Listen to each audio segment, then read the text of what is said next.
Supernatural, and he is a lovely Englishman that we have spent lots of time with and enjoy. Thank you all for coming. Next, we have Vince Lozano.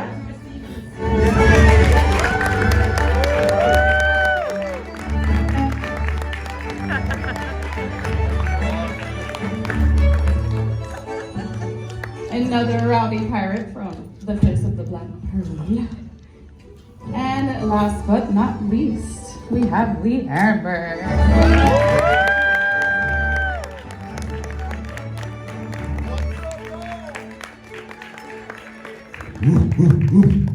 Hello, puppy.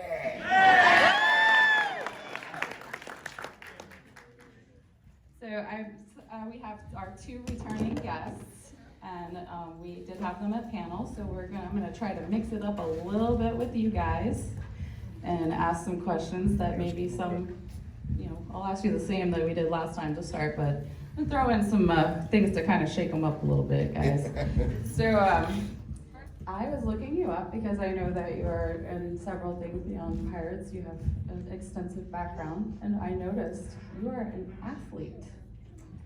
Yes, sir. All right. Could you let us know, because it looked like you're pretty up there in the baseball world. I grew up playing baseball, football, basketball. There wasn't a sport I didn't play. I boxed, I kickboxed, and jiu-jitsu, and I played at a really, really high level of baseball, to the point that I thought I was gonna play college for 1 year, and then I was like, I'm done, and decided to become an actor.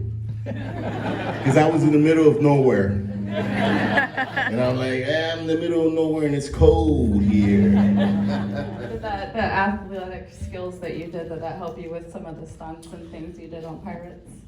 Yes, Yeah. It's paid dividends. The good thing about being an athlete, and I had a stunt double on Pirates, but actually he sat down most of the time because I could do my own stunts. And I was actually, I think, better than he was at doing the stunts. And especially the part where I had to run through the town, throw the bomb with my left hand and throw the bomb with the right hand and chase the girl, jump over this, get hit with an axe. That was all done in one take. Wow. And I never lit the bombs off my beard, never practiced, never rehearsed. Till that time. And that loud scream, that was because I was scared. I was like, woo! Look out. Me, myself, so my dear Lee, he has been in several things. We know he's in 3 Pirates. My husband's obsessed with him in Seinfeld. He's got the thumbs. Mike! I fangirl over Grumpy from Once Upon a Time. Meow. So, my question for you is about Once Upon a Time. Sure. It was an incredible series that went for many, many seasons. Right. Out of all of the filming, all of the episodes, any adventure that you had on set, what would be your number one favorite moment during the Once series? Honestly, wow. There were so many good ones. One of my favorite ones was literally my origin story, the Dreamy episode, where I'm hatched out of an egg looking like a giant rabbi. I was like, I can connect on so many levels. You're in this egg, and they go, hey, you're gonna have to bust your way out of this thing, and we only got 2 of them. I'm like, 2 of them? Like, it's kind of like he's saying about rehearsal with the bombs. You're kind of like, I'm not exactly sure how hard to hit it, to crack it, because you only you can't rehearse it. So they're like, ready, action. I'm like, okay, maybe I have to hit it hard. So I whack it, and I destroyed this whole egg. And they're like, I think that was a bit aggressive. Can you try just popping a little bit out? And so I remember that next take, now I'm really nervous, I'm gonna screw it up, you know? And it's the beautiful thing, what I love in this business, and I think we all do, is we all want the ball. We're all, like I love what you said about being an athlete, because a lot of this stuff is about coordination, remembering the words and getting the movement right. It's not as easy. Your nerves are going, there's pressure, there's money on the line, right? So sometimes you just have to believe and trust in your skills. And so one of my favorite moments was take 2 of the egg hatch, when I'm just like, I'm gonna use 2 fingers and pop! And then I was like a little chick being hatched. And the wonderment of the character was really the wonder of me, like, oh, thank God I didn't screw it.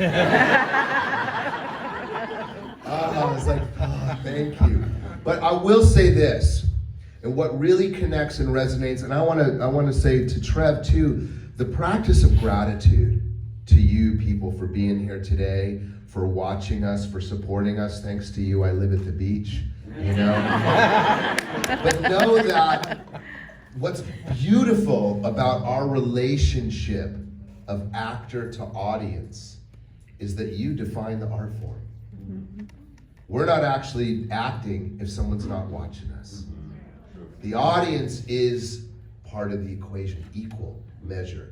And luckily, when you work with ubermensches like Vinny and Trev, who get that, who value you guys, you know, I was always taught, respect the audience, that's how you respect yourself.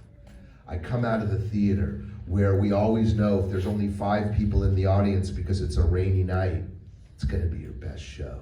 They wanna be here, right?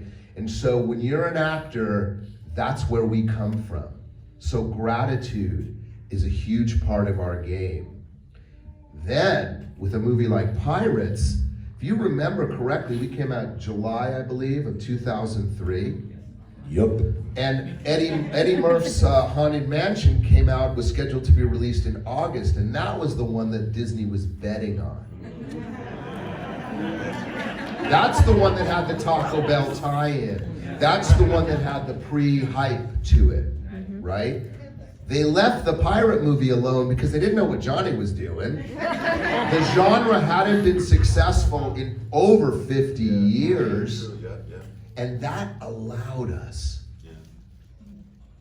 to have our audience discover it. And you guys made it the hit. Your love of it, the fact that that movie was the little engine that could, starting in a couple theaters. Wait a minute, it's a pretty good movie. Whoa, that Johnny Depp's kind of good. Hey, that Keira Knightley, she's pretty talented. Whoa, that's Jeffrey Rush, he's chewing some scenery. All those crazy pirates are pretty talented. We were in the theaters for 9 months. Thanks to you, unheard of. And that's the fans. And those moments when you guys get it, when it resonates with you, that's what really is the turn on from this side of the equation. So let's all give yourselves 100. that round of applause. Cheers. So lots of love, always. Being the fans. Yeah, and Johnny said this to me one time when we had those. Remember, the premiere for the pirate movies would be at the Magic Kingdom in Anaheim, and the world's longest red carpet. I mean, I think these conventions are tough. It's tough for 3 days to talk about myself. the pressure of the world press. The pressure of the world press. I mean, you want to look good, baby.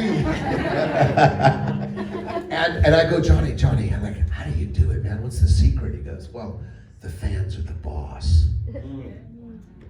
Lee's gonna lead me right into the next question Oh, on this great, one. beautiful. So, Love it. do we have any Johnny Depp fans in here?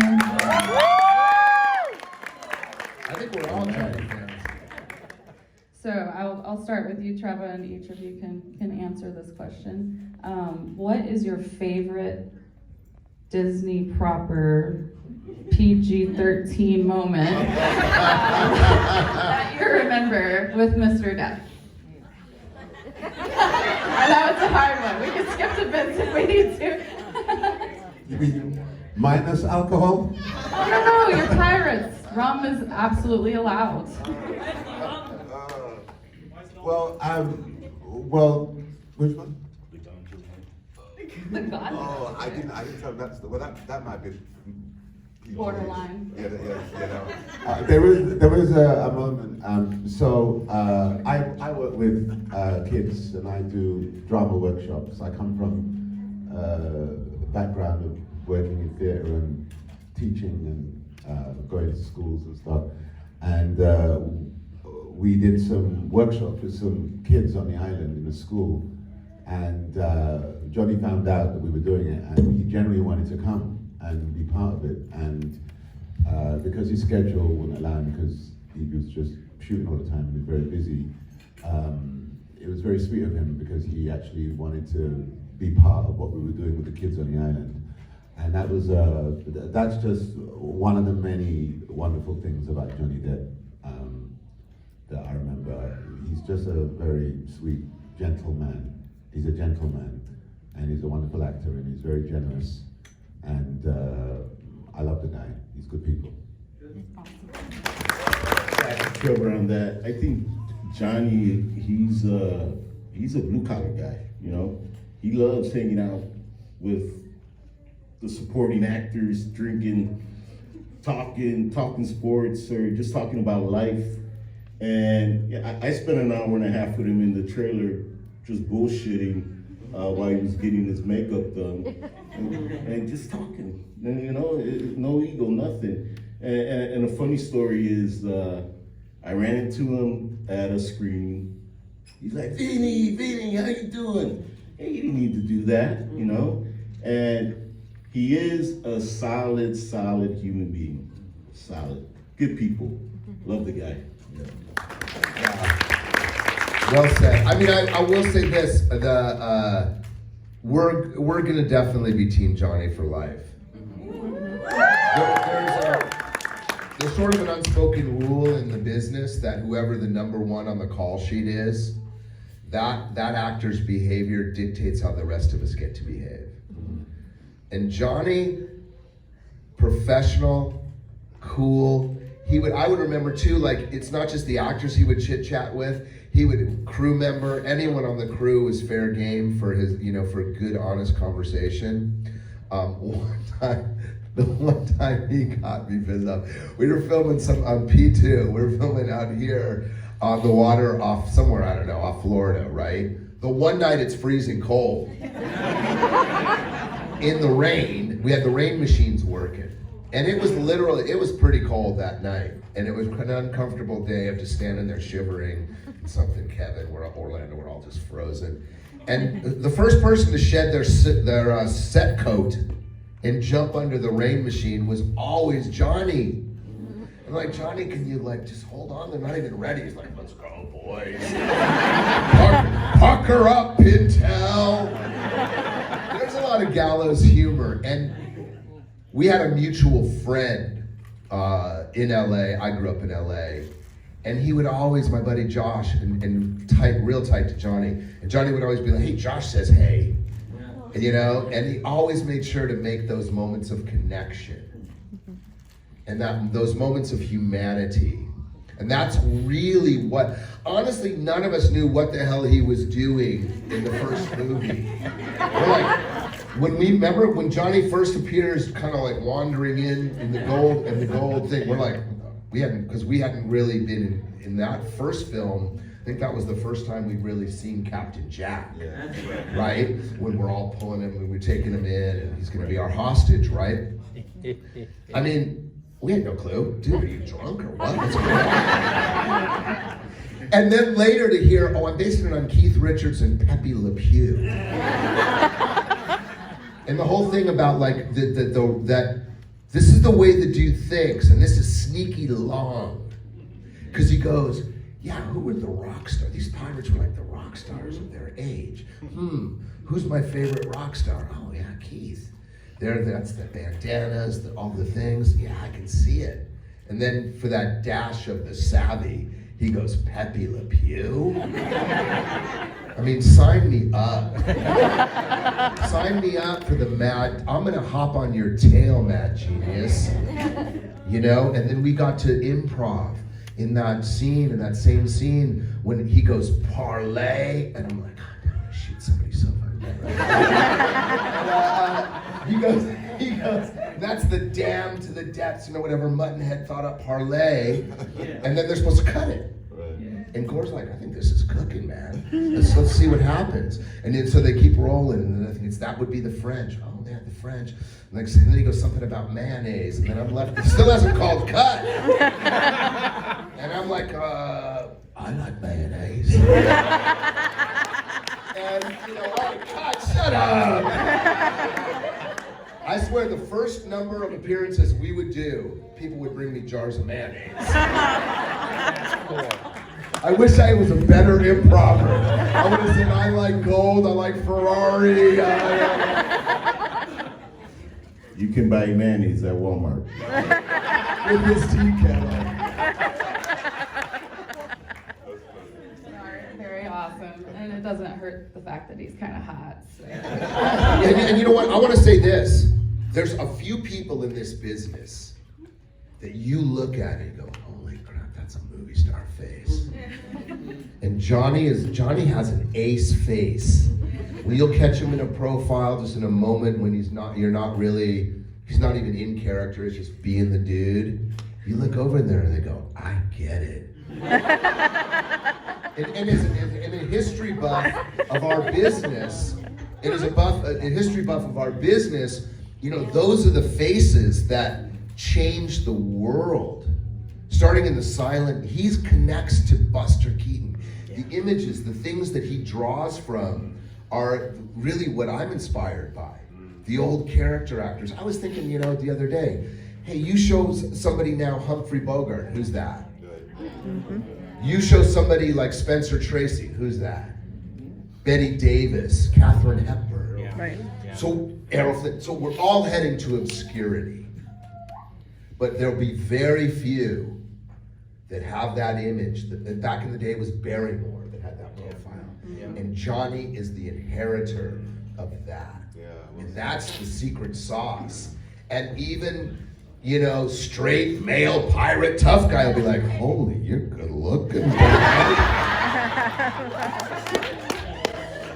I'm curious. So if you could go back in time, what would be your career right now?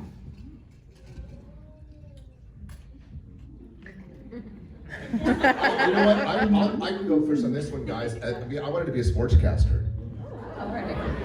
I'm a sports nut. We're Man United fans. We're like trying to monitor the game right now. I'm a football guy.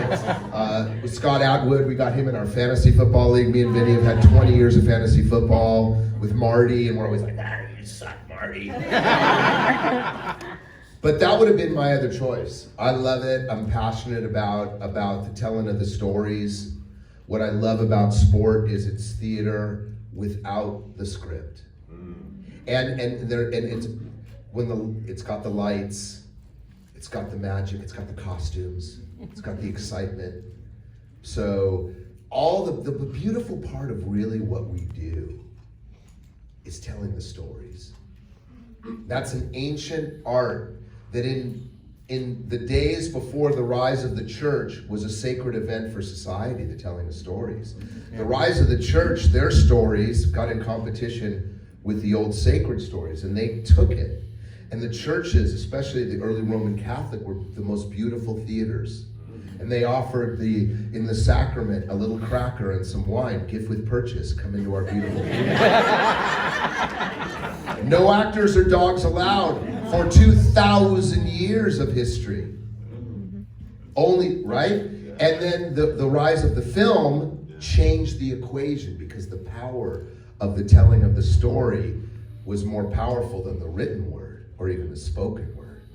So the revenge of the actor's been pretty sweet. The only problem is it led to like reality TV, and now we worship the Kardashians and all that. So, and they have a problem with that. We may need to go be back no actors or dogs for another couple hundred. Thank you, sir. Yeah. How about you guys? I was born to act. So, Nice. We love it. yeah. I don't have any other career besides being a baseball player, and you know what happened there. So, But you produce, and you're Yeah, a creative I mean- force, and you're a hell of a poker player. You could have Well, been a pro poker player. Thank you, I appreciate that. Yeah, but honestly, I don't know. I mean, maybe now, yeah, I'll be a poker player and an actor. I think you are. That fits in the pirate too, so you're good. Well, I kind of fell into acting in a way because when I was younger, I had a speech defect and I had a terrible stutter. And during the process of trying to teach myself how to speak, I started reading a lot of medical books. And at one point, I thought I was going to be a doctor or a healer. And then through the process of going through the books and then watching television, I stumbled on James Cagney. And James Cagney kind of redirected my direction from being a doctor, because James Cagney spoke in this very, I don't know if those You who know dirty him- rat. Yeah. So those of you who know him, and those of you who don't know him, I would urge you to research him and Google him. He was an amazing actor, and he used to speak in this kind of rat-a-tat-tat dialogue, fast gangster. And I never heard anyone speak like that before. And he spoke like me. And I started to mimic James Cagney when I went to school and realized that if I spoke like James Cagney, I didn't stutter. And I went, I think I'm onto something here. The only difference was that I was sounding like an American in an English school, which was very confusing. I always sounded like a kid out of Brooklyn, and I'm in London. And I'm going, why is he speaking this way? He doesn't just have a speech defect, he's got a brain defect as well. And then as time went on, like Lee's saying, I started to appreciate more of the classical kind of old school film stars like Spencer Tracy and Edward G. Robinson and Humphrey Bogart and those guys. And I started to understand the rhythm of speech. And then one day I was at school and I said to my teacher, "What does James Cagney do?" And she said, "He's an actor." I went, "Oh, what's that?" And I said, "Oh, someone pretends to be somebody else." I was like, "Oh, what, and they get paid for that?" And well, yeah, it's called a career. I was like, oh. So then suddenly the idea of being a doctor and being an actor kind of conflicted. And in a way, I still feel like people still say to me that there's still a healing in what we do as actors. Because when you go and see a movie and you're feeling down, a movie can really uplift you. It can give you something that you can walk out the theater with and feel inspired and feel fed, and you can look at your rent differently. You can look at that credit card bill differently. That car note, it doesn't possess you like it did before you went into the theater. You can come out feeling inspired and you've had a good laugh.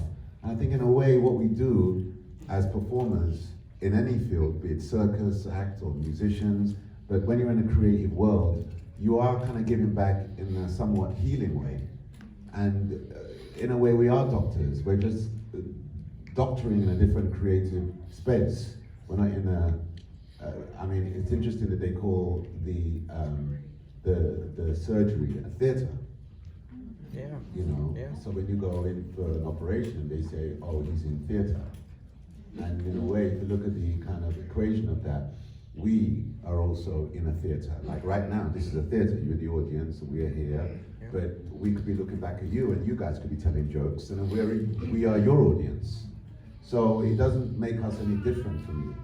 And I think sometimes there's a confusion in how we're seen as actors, because I think the media tends to entitle the privilege of being an actor, and it makes us different from you.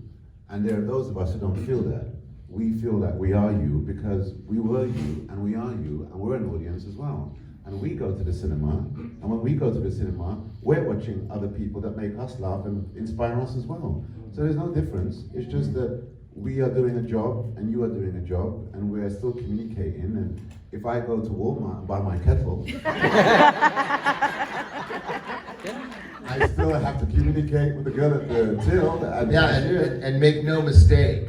Make no mistake, the garbage man's more important than the movie star. Yeah. Right? Because actors we don't like to pick shit up. So, but the idea is that we're soul communicators. We're in the business of making our emotions available for the telling of these stories, so that when the school teachers, the real heavy lifters of our society, let's be honest, nurses, teachers, first responders, really everybody but us. When that person is tired from doing their job of heavy lifting of society, educating our children, healing for the sick, you need a good story to charge you back up, that connects with you, that resonates with you, that rouses your soul. That's what we do. And there was a game I used to play, this computer game called Civ City Rome. It was like a civilization building game. I was really into it, you know? And you got it to win, you have to be able to develop your houses from little ones into big, whatever they called them in ancient Rome. And the first thing you needed to have access to develop your city was access to water and food, clothing and beds, right? But pretty soon after beds, clothing, and food, it was the art. Before security, you needed fires before you needed the cops. Because the society could theoretically take care of itself once it was nourished by art. And then suddenly, boom, the houses grow.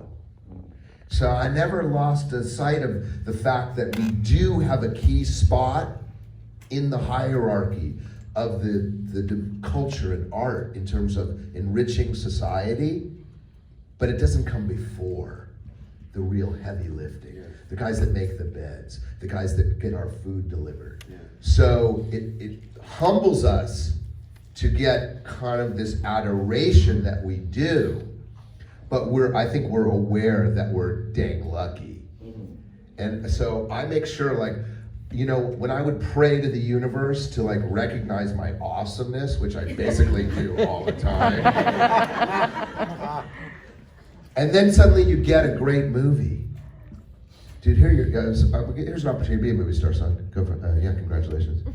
Thank you, Laura. I'll make sure to check in daily on the gratitude. And they say it's called practicing gratitude, which means you don't have to get it perfect.